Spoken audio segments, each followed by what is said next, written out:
یہ مان لینا، نبی کی تصدیق کر لینا، اس کے دو درجے.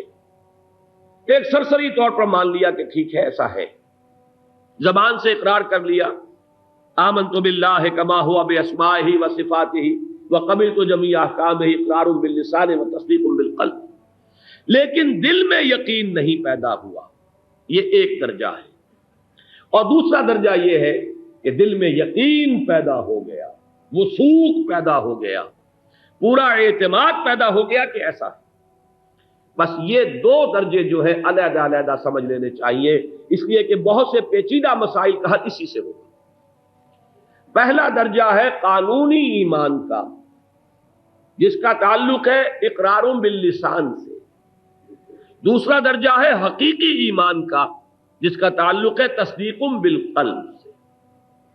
ان دو درجوں کو قرآن مجید نے متعدد مواقع پر ظاہر کیا ہے. میں نے آج وہ آیات چونکہ تلاوت کی ہے، لہذا میں آج پہلے ان کا ترجمہ آپ کے سامنے رکھ دوں. سورہ نساء کی آیت نمبر 136 ہے، جس کا ایک ٹکڑا یہاں اوپر بھی لکھا ہوا ہے بڑے جلی حروف میں. یا ایھا الذین آمنوا آمنوا باللہ ورسولہ والکتاب الذی نزل علی رسولہ والکتاب الذی انزل من قبل. اے ایمان والو، یا ایھا الذین آمنوا خطاب ہو رہا کن سے؟ اے ایمان والو. پھر فعل امر ہے آمنو، ایمان لاؤ. اے ایمان والو ایمان لاؤ.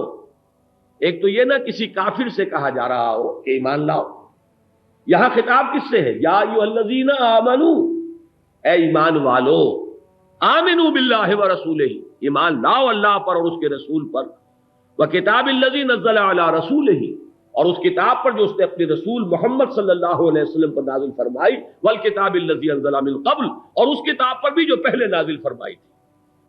اور آیت کا بقیہ ٹکڑا وہ ہے جس میں وہ ایمانیات جمع کر دیے گئے. وَمَن يَكْفُرْ بِاللَّهِ وَمَلَائِكَتِهِ وَكُتُبِهِ وَرُسُلِهِ وَالْيَوْمِ الْآخِرِ فَقَدْ ضَلَّ ضَلَالًا بَعِيدًا. جو شخص کفر اور انکار کرے گا اللہ کا، اس کے فرشتوں کا، کتابوں کا، رسولوں کا اور یوم آخر کا، وہ تو گمراہی میں بہت دور نکل گیا. اب یہاں اس آیت سے بات ثابت ہو گئی کہ ایمان دو درجے ہیں. ایک درجے گئے ہو، درجے تک پہنچنے کی کوشش کرو. قانونی ایمان تمہیں حاصل ہو گیا. دیکھیے مجھے اور آپ کو حاصل ہو گیا کس طور سے کہ ہم مسلمانوں کے گھر میں پیدا ہو گئے. اللہ کے فضل و کرم سے پیدائش کے فوراً بعد ہمارے ایک کان میں اذان، دوسرے کان میں اقامت کی صدا آئی ہے. اور جب حضور نے ایسا کیا ہے تو یقیناً اس کا کوئی نہ کوئی حکمت ہے. اس کی کہیں نہ کہیں کوئی جا کر امپریشن قائم ہوتے ہیں. اگر کوئی امپریشن کہیں قائم نہ ہوتا تو اس کی کوئی ضرورت نہیں تھی. یہ محض ریچول نہیں ہے، حضور کا کوئی فعل بھی محض رسم نہیں ہے، ہر شے میں حکمت ہے. ایک کان میں اقامت کہی جا رہی ہے، ایک میں اذان کہی جا رہی ہے. ویسے اس میں ایک لطیف نکتہ بھی ہے، آپ کو سنا دوں اگرچہ میری گفتگو سے اس کا تعلق نہیں ہے. شعر بھی ہے یہ، مجھے اس وقت شعر کے الفاظ یاد نہیں ہیں. عجیب معاملہ ہے شریعت کے اندر. آپ کو معلوم ہے ہر نماز سے پہلے اذان ہے، اقامت ہے، پھر جماعت ہے، کھڑے ہوتے ہیں آپ. عجیب یہاں تقسیم ہوئی ہے. آپ اس دنیا میں آئے تو اذان ہو گئی، اقامت ہو گئی، نماز کوئی نہیں. جب دنیا سے گئے تو نہ اذان ہوگی نہ اقامت ہوگی، نماز ہو جائے گی. وہ نماز جنازہ میں نہ اذان ہے نہ اقامت ہے. گویا کہ یہ زندگی ہماری اس دنیا کی بس اتنا ہی وقفہ ہے. جیسے قرآن مجید میں آیا ہے کہ قیامت کے دن انسان سوچے گا تو یہ سوچے گا دنیا میں کتنے رہے. لم یلبسوا الا عشیۃ او ضحاها، دنیا میں یا ایک رات بسر کی ہے یا کچھ اس کا صبح کا وقت بھی گزارا ہے.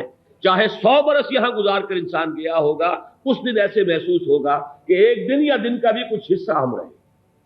اسی کی طرف اشارہ ہو گیا. یہ ایک نماز ہے گویا کہ پوری زندگی. بس وقفہ کیا ہے؟ اذان اور اقامت ہوتی ہے پیدائش پر اور جماعت کھڑی ہوتی ہے موت کے بعد. اور وہ ہے نماز جنازہ جس میں نہ اذان نہ اقامت، اور پیدائش پر اذان بھی ہے اقامت بھی ہے لیکن نماز کوئی نہیں.